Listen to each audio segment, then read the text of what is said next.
Bom dia, paz do Senhor, como vocês estão, como tem passado? Hoje é o dia que o Senhor fez, vamos nos alegrar nele. Hoje é segunda-feira, o início de mais uma semana, que delícia! Vamos lá, vamos começar? Hoje nós vamos estudar o livro de 1 Timóteo, capítulo 4. Ontem à tarde eu dediquei parte da minha tarde para assistir um filme. E eu assisti o filme Paulo, o Apóstolo de Cristo. Ai, meu Deus, que livro, que filme impactante. A gente consegue observar, enxergar, entender, os nossos olhos se abrem. Como que foi formado o Evangelho, como que o Evangelho chegou até nós. E é muito sério, é muito forte, é muito impactante. Eu sugiro que todos vocês assistam. Separem um tempinho essa semana para assistir Paulo, o Apóstolo de Cristo. Está na Netflix, eu assisti pela Netflix, sim. É muito forte, gente. E no final do filme, no final do filme, porque, não sei, quando vocês voltarem os vídeos e assistirem os outros devocionais que eu já tinha postado aqui, vocês vão assistir o devocional de Atos e vocês vão assistir o devocional de Romanos. Lá, tanto no devocional de Atos quanto no devocional de Romanos, eu falo um pouco sobre isso. Falo assim, a própria palavra diz, Paulo foi voluntariamente para Roma para se entregar, para morrer. Ele fez isso. E lá em Roma, ele ficou preso dentro de um poço, dentro de um calabouço, que não tinha acesso nem à luz, nada. E ele recebia uma papa uma vez por dia e tudo, enfim.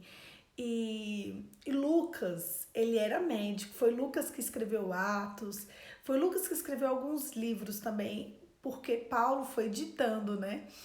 E foi permitido a Lucas descer esse calabouço e escrever algumas coisas.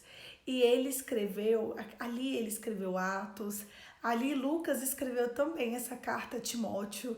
E no final do filme ele começa: a Timóteo, meu servo bom e fiel, aquele que andou comigo. Tudo que a gente leu, então assim, é o que a gente está vivendo hoje aqui, lendo o livro de Timóteo. No final de tudo, Paulo ainda, sabe, no último dia de vida dele, Paulo ainda dá instruções a Timóteo acerca do evangelho e acerca do comportamento dos cristãos.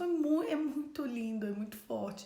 A gente começa a ver que o evangelho não é brincadeira, o evangelho não é só a nossa dor, o evangelho não são só as nossas circunstâncias, o evangelho é a palavra de Cristo, o evangelho é a expansão do reino, o evangelho é quanto mais a gente ama, sabe? E eles tinham havia uns revolucionários lá no filme, como sempre, e eles queriam atacar Roma porque eles estavam sofrendo demais, meu Deus do céu.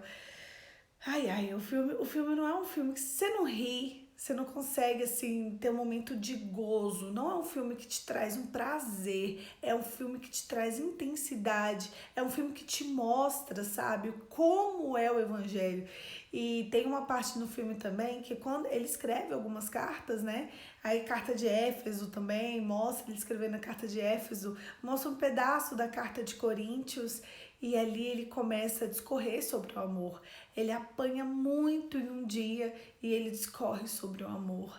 E aí que ele começa, ainda que eu falasse a língua dos homens, a língua dos anjos, sem o amor, eu nada seria. E ele tinha acabado, ele estava com as costas toda aberta, o sangue descendo e falando sobre o amor. Quando eu falo para vocês que o amor na prática não é isso que vocês veem, o amor na prática é você limpar as feridas daquele que precisa. O teu amor é tão grande, tão forte, tão intenso, que você olha assim, aquela ferida, aquela nojeira, e você fala assim, eu vou estender o amor. Mas não por mim. O problema é que às vezes a gente tá tão acostumado com relações humanas, sabe? Eu tô acostumada com as crianças aqui em casa fazendo bagunça, tô acostumado com a minha mãe, com os meus avós, com os meus tios, com as minhas irmãs. Então a gente acha que amor é isso, mas não é. Amor é quando você não merece e mesmo assim você vai até o fim. A minha irmã a do meio, Juliana, ela antes de se converter, hoje ela é uma mulher de Deus muito maravilhosa. Meu Deus, que mulher cheia do Espírito Santo. Ela tem visão, tato, audição, ela tem passos, ela tem todas as características do Evangelho. Ela cria a filha dela sim nos passos do Senhor. Mas antes de ser uma mulher cheia do Espírito Santo, ela era uma mulher bem secular. E eu lembro que minha mãe passava a madrugada inteira de joelhos esperando minha irmã voltar para casa. E não foi nenhum, nem 2 dias. Até a minha irmã se converter, a minha mãe não dormia. A minha mãe ficava orando, esperando a minha irmã voltar. Quantas vezes a minha mãe já foi para o meio da rua, angustiada, sem saber onde minha irmã estava. E ela estava em alguma festa, curtindo alguma coisa, alguma balada. E a minha mãe só descansava o coração na hora que ela entrava para dentro de casa. Isso é amor. E às vezes a gente vê essas relações intensas em situação de mãe e filho, mas a gente precisa de estender essa situação de amor para onde a gente vê que precisa de amor. Aí a gente acha que é só por uma ligação nossa, que é só por uma ligação, sabe, terrena. Mas o amor, de fato, ele é uma ligação espiritual. Se você ama, você ama. Se você, sabe, você não precisa amar corporeamente. Se você quer se entregar, você quer se entregar. Era Paulo apanhando, levando no meio da cara dele, falando assim, mas o amor, deixa eu contar pra vocês. Era um momento, Lucas também foi preso e ele foi levado. Eles queriam jogar Lucas nos leões para eles morrerem com os outros cristãos, porque os outros cristãos que morreram, eles até ficaram num lugar melhor que Paulo. E aí Lucas pediu para ficar, né? Lucas ficou preso junto com Paulo para escrever as cartas. E depois eles ficaram meio bravos com o Lucas e colocaram ele para morrer junto com os leões. E ali naquela noite, uma noite antes da morte de tantos cristãos, Lucas discorre sobre tudo que ele estava ouvindo de Paulo, o amor. Olha, vocês vão sofrer um pouquinho, nós vamos sofrer um pouco, mas daqui a pouco a gente vai estar, olha, na glória com Cristo e o que importa é o amor. Então ele trouxe uma palavra que afagou o coração daqueles cristãos uma noite antes deles morrerem, abriu a cela e os leões comeram eles. Meu Deus, Poliana, foi assim. E é isso que é o evangelho. O evangelho é quando a gente não está disposto a matar ninguém, mas a gente está disposto a morrer, a se entregar, a ir além. Não é sobre essas situações que a gente vive, sabe, a gente acha que a nossa dor, o nosso eu, ele é muito mais forte do que a palavra, mas não é. O que importa é a palavra. O Senhor quer trazer um novo testemunho para a sua vida. O Senhor quer trazer uma nova história. Eu sinto que o Espírito geme em nós e Ele quer trazer uma nova trajetória para a gente. E a gente precisa, de fato, preparar os nossos pés na preparação do Evangelho da Paz. Sabe, talvez as coisas e as circunstâncias que eu tô passando, que você tá passando, é Cristo nos chamando. Olha, esquece essa sua situação terrena e começa a calçar os sapatos do Evangelho da Paz. Você precisa mergulhar, você precisa entender. Foi feito um levantamento pelo IBGE, eu acho que foi no ano de 2016, de que até 2023, os protestantes seriam a maioria no país. Nós seríamos um país de protestantes. Mas aí você fala, nossa, que bom, né? As pessoas conhecem o evangelho. Nananina, não. E com isso seríamos o maior país de desviados. Ai, meu Deus do céu. O maior país de desviados. Isso, sabe, estremeceu a minha alma. Porque parece que o evangelho que a gente fala, que a gente vive, que a gente proclama é um evangelho falso. Sabe, tem tanta coisa hoje em dia, tem devocionais como esse, tem palavras, tem ministrações, tem internet, tem um corpo vivo, tem, sabe, situações pra gente viver e a gente não tá sendo levado pra jaula pra comer o nosso corpo e a gente tá aqui, ai, acho que eu não quero Deus. Não quero. A minha dor, o meu momento. E é hora da gente esquecer isso um pouco, porque isso não é evangelho. Enquanto você estiver achando que Deus é um gênio da lâmpada mágica, o gênio da lâmpada do Simsalabim para realizar todos os seus desejos, aí você não viveu o evangelho de verdade. Mas vamos lá? Vamos começar? 1 Timóteo. Ai, gente, eu já estava apaixonada por Timóteo agora, então, meu Deus do céu. Eu vi 1 Timóteo ser escrito, parte dele pela boca do próprio Paulo, sabe? Claro que foi assim um ator ali, mas é muito intenso e muito verdadeiro. 1 Timóteo 4, instruções a Timóteo.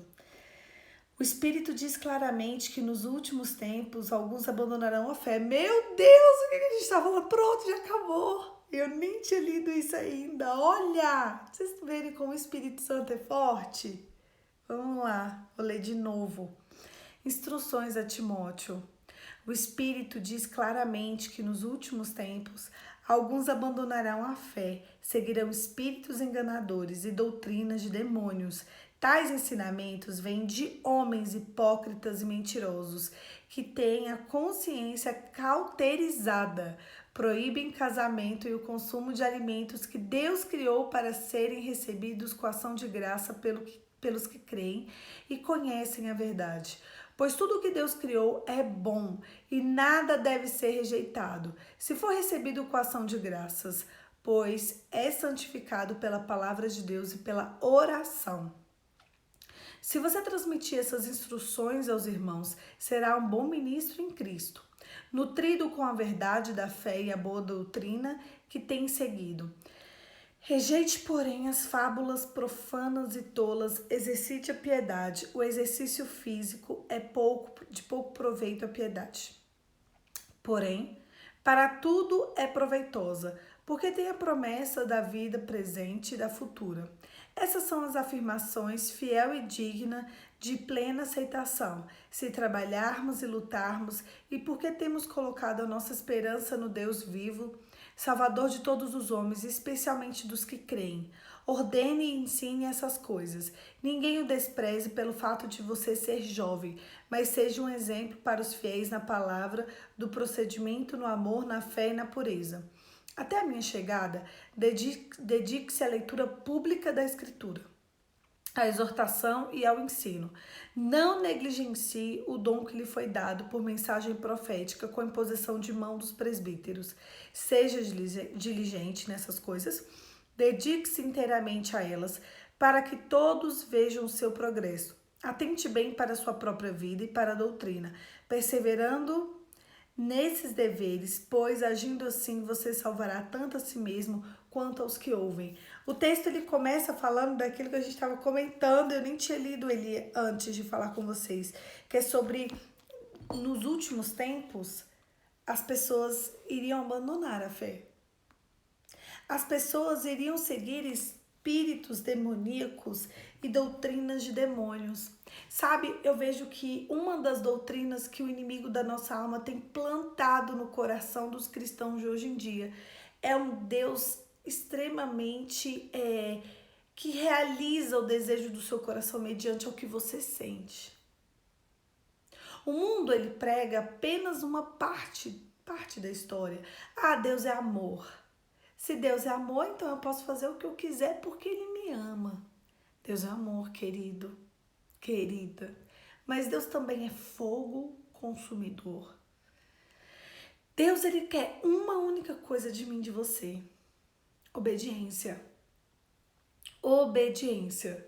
Muitas mulheres, eu vejo mulheres que às vezes estão passando algum problema matrimonial ou em qualquer outro sentido, elas falam assim: eu reconheço que eu errei muito, que eu pequei muito, eu reconheço que eu fiz muitas coisas erradas, mas eu reconheço que também não era para ter sido assim.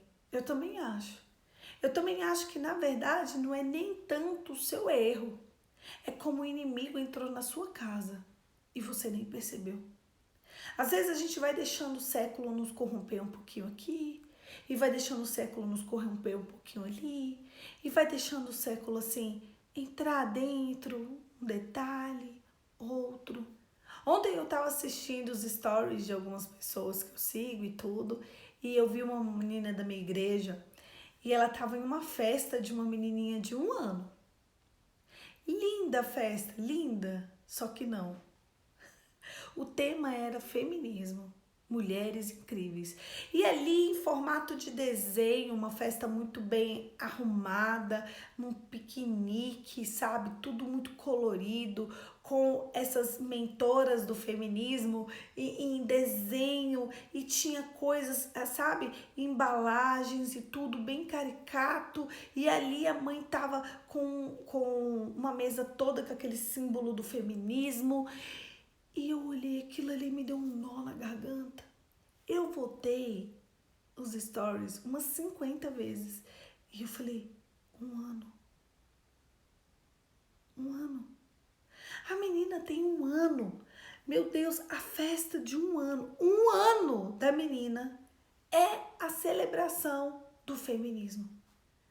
Parece que às vezes a gente está nesse ambiente de adoração, um ambiente mesmo, querendo a presença de Deus. Às vezes as coisas não andam como a gente espera, como a gente sonha, mas a gente está ali, sabe? A gente conhece um pouco das escrituras, a gente está tentando, tá vendo? Eu tô acordada junto com vocês e a gente está tentando.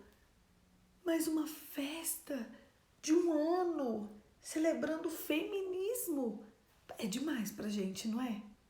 É demais pro meu cognitivo. Mas eu parei para pensar assim, e fazendo uma correlação com o início das instruções de Paulo a Timóteo. Calma, porque no final de tudo, Timóteo, espíritos enganadores farão com que pessoas abandonem a fé e vão seguir eles doutrinas de demônios. Então, doutrinas de demônios entra no cognitivo da mente humana e faz com que isso seja belo. Há uns 10 anos atrás eu comecei a estudar sobre feminismo. O que mais me estarreceu era que as feministas elas eram claramente pedófilas. Claramente. Claramente. Todas elas. Sabe, nos seus escritos, nas suas cartas, nos seus livros, igual a gente vê instruções do Evangelho, a gente vê as feministas falando isso, que é natural, sabe? A gente vê as feministas falando a questão do aborto, aí você fala, não, mas é bem dividido. Não, mas não pode ser natural, não pode.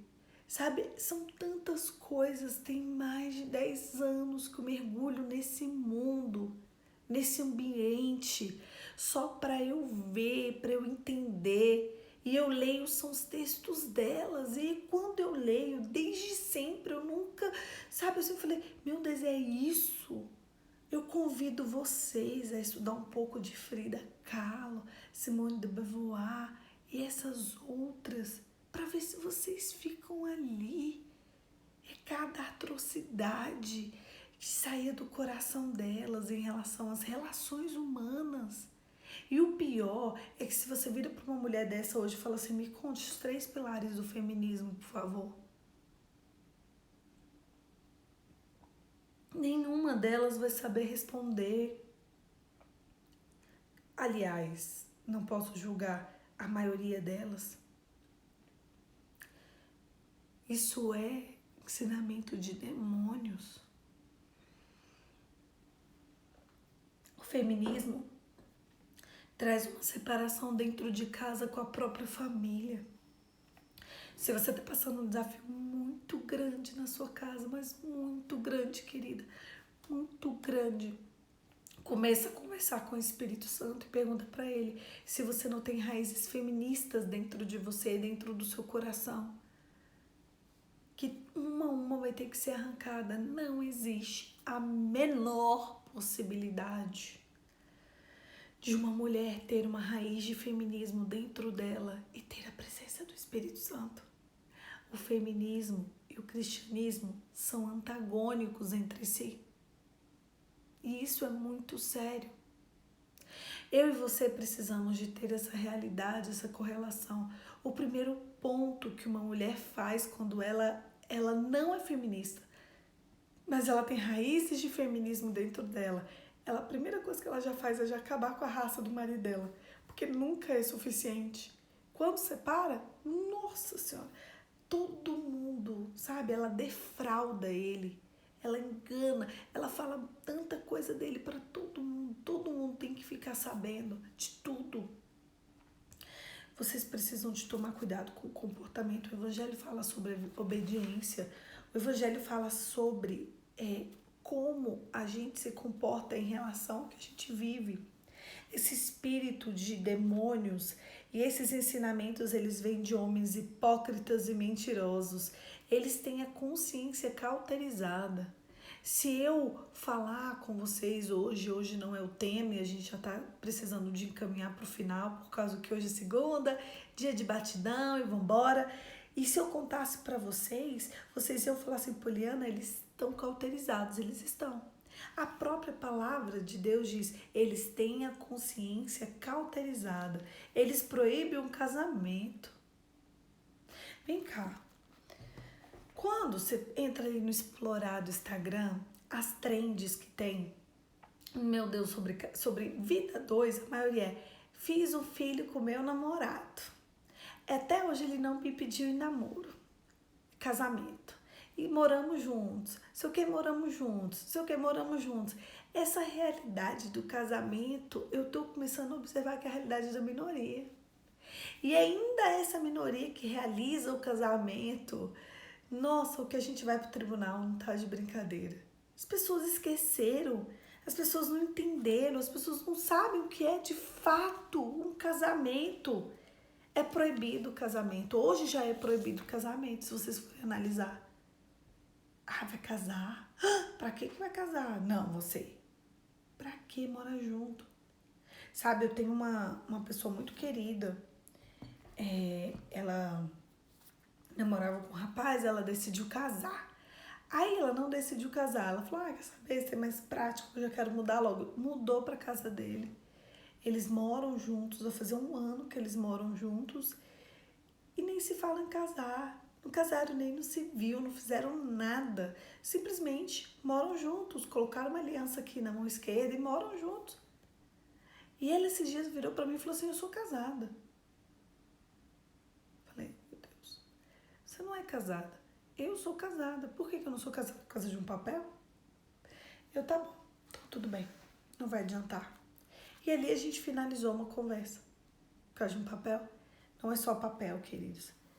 E ali eles começaram a dizer também que o consumo de alimentos que Deus criou para ser recebido com ação de graças, para os que creem em verdade, é proibido.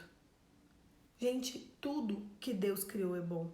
Nada tem que ser rejeitado se for recebido com ação de graça, porque tudo é santificado pela palavra de Deus e pela oração. Nós já falamos sobre os veganos, sobre os vegetarianos. Já falamos sobre isso em algum momento. A gente tem que tomar muito cuidado se a gente não tá idolatrando comida. Cuidado, querido. Talvez você tá aqui me assistindo e você idolatra comida.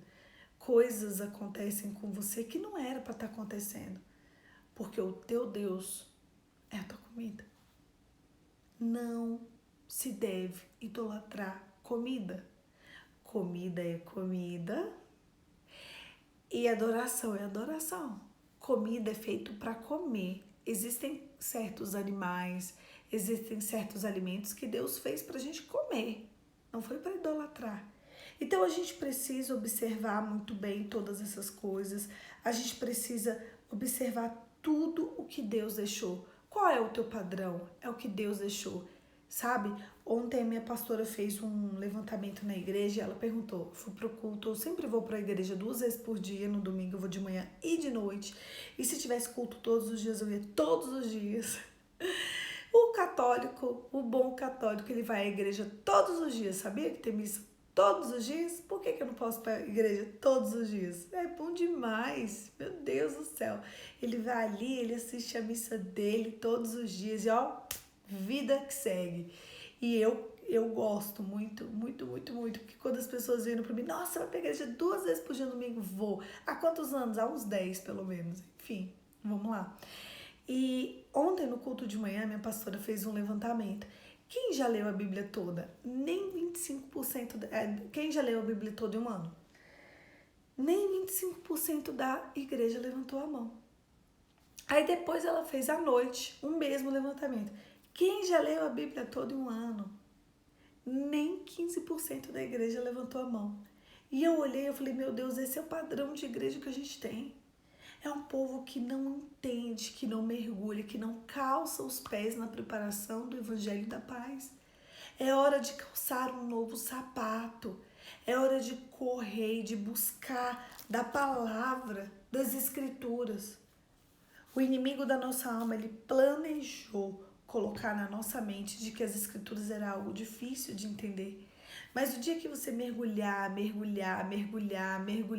você vai entender que o que realmente importa no dia mal são as palavras de vida eterna. Sabe, as palavras te livram da beira da morte, elas te livram da insubmissão, elas te livram de não entrar no reino de Deus. Sabe, depois de tudo, depois que quando você terminar a carreira, encerrar tudo aqui na terra, qual é a palavra que você quer ouvir? Servo bom e fiel, entra no gozo do teu Senhor. Mas, gente, como que a gente vai fazer isso se a gente não viver uma vida que entregue as coisas do Senhor, buscando o Evangelho, buscando a santificação? Eu vejo que às vezes muitos casais casados se perdem no meio do caminho. É como se a pessoa pudesse ser uma pessoa de Deus até casar. Depois que casou, não. Aí, depois que ele casou, vamos idolatrar o marido. Mas tudo que você idolatra, tudo que você coloca na frente de Deus, aquilo ali se torna o seu Deus. E nenhum Deus com D minúsculo, que são, né, deusinhos, ele é capaz de suprir aquilo que Deus, o Deus que fez a terra, o céu, a água e o mar, é capaz de suprir ele na nossa vida. É como se a gente pudesse ser de Deus até um ponto. Como se, nossa, Deus deu o que eu queria. Ah, não, agora tudo bem. Então eu não tenho problema no meu matrimônio, eu vou ter um filho. É como se tudo ficasse voltado para o filho. Isso também é idolatria. Eu fiz tantos divórcios ao longo desses últimos anos, mas tantos. E todos os casais que eu fiz o divórcio, todos não, a grande maioria, tipo 90% deles, que tem filhos, eu pergunto, quando o caldo desandou? Ah, foi depois que eu tive filho, doutora. Uns 2 anos, né? Depois que eu tive filho, doutora. O caldo deu uma desandada. Quando é que o caldo desandou, amada? Ah, foi assim, logo depois do pós-parto. Quando que não deu certo? Quando? Quando é que foi essa bagunça? Minha filha, foi depois que esse menino nasceu. Alguma coisa ali entre um ano, primeiro ou segundo ano de vida dele. Meu Deus, onde está a adoração de vocês? Onde fica? Sabe, a Bíblia fala tanto sobre a vida conjugal, tanto. A Bíblia é clara em dizer que toda relação conjugal no seu leito é uma adoração. E ali as mulheres casadas, muitas delas, não quero fazer. Mas aquilo ali não é só para o seu prazer, é para adoração. Ali a palavra ensina como a mulher deve se comportar, como a mulher deve se tratar, como a mulher deve fazer. Não vou fazer. Esses dias eu coloquei até nos stories do meu Instagram Um dos pastores da minha igreja, ela tá de pós-parto, uma das minhas pastoras. E o bebezinho dela tá com 40 dias. Então ela tá literalmente ali no puerpério, naquele tempo ali de resguardo. E eu vi que eu acho que foi sexta-feira da semana passada, ela fez um café especial ali pro marido dela, bem cedinho. E ele fala assim no vídeo que ele gravou: gente, olha, minha esposa acordou mais cedo e fez esse café pra mim. Meu Deus, amor, como você faz as coisas parecerem fáceis. A mulher tem 3 filhos, tá de pós-parto do terceiro filho. Ela acordou ali mais cedo em vez de dormir, porque a restrição de sono é pesada com bebê pequenininho em casa. Eu já tive bebê pequenininho em casa algumas vezes, 3 vezes, né? Também aqui do Felipe, Ana Clara e Catarina. E eu sei como é restrição de sono de mãe.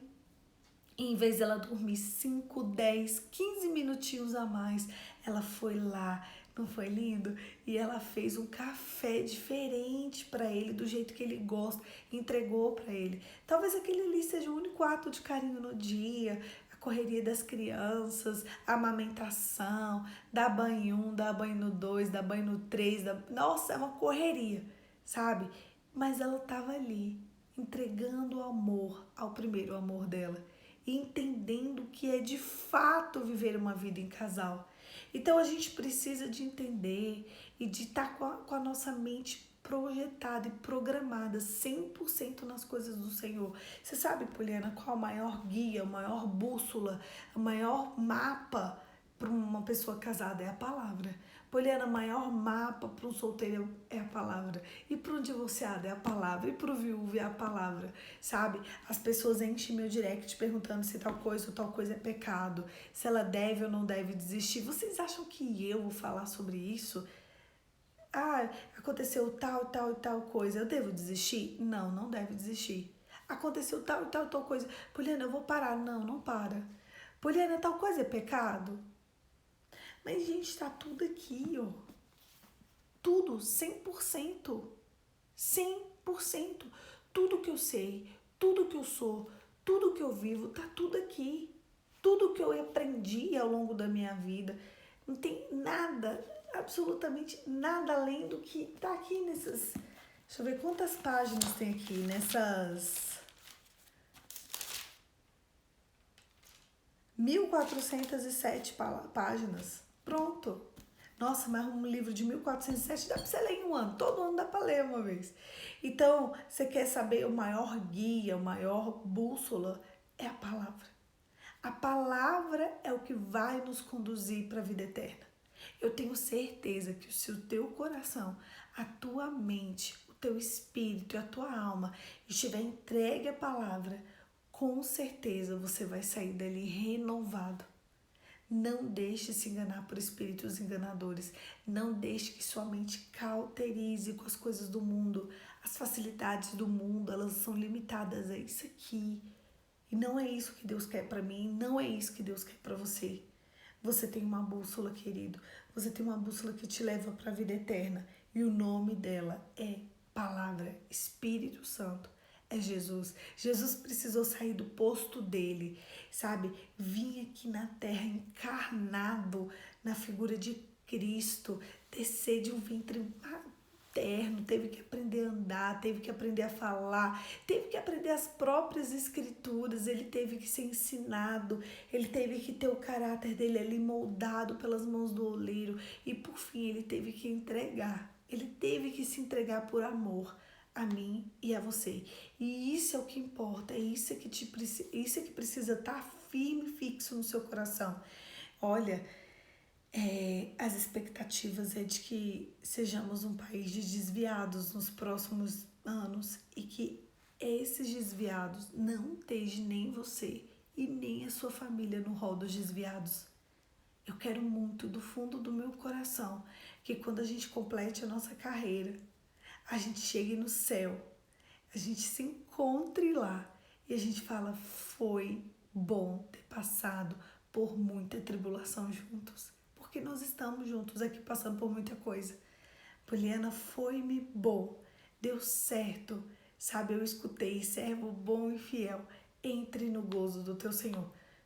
O dia que eu ligar essa câmera e não focar na sua salvação, na salvação da tua casa, pode desligar a câmera.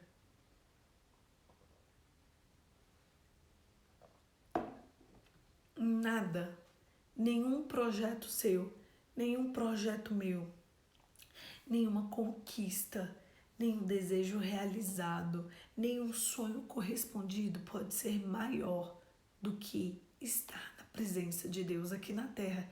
E também não pode ser maior do que no final de tudo isso, entrar no céu e ouvir de Cristo: servo bom e fiel, entre no gozo do teu Senhor. Feche os seus olhos e vamos orar, Pai.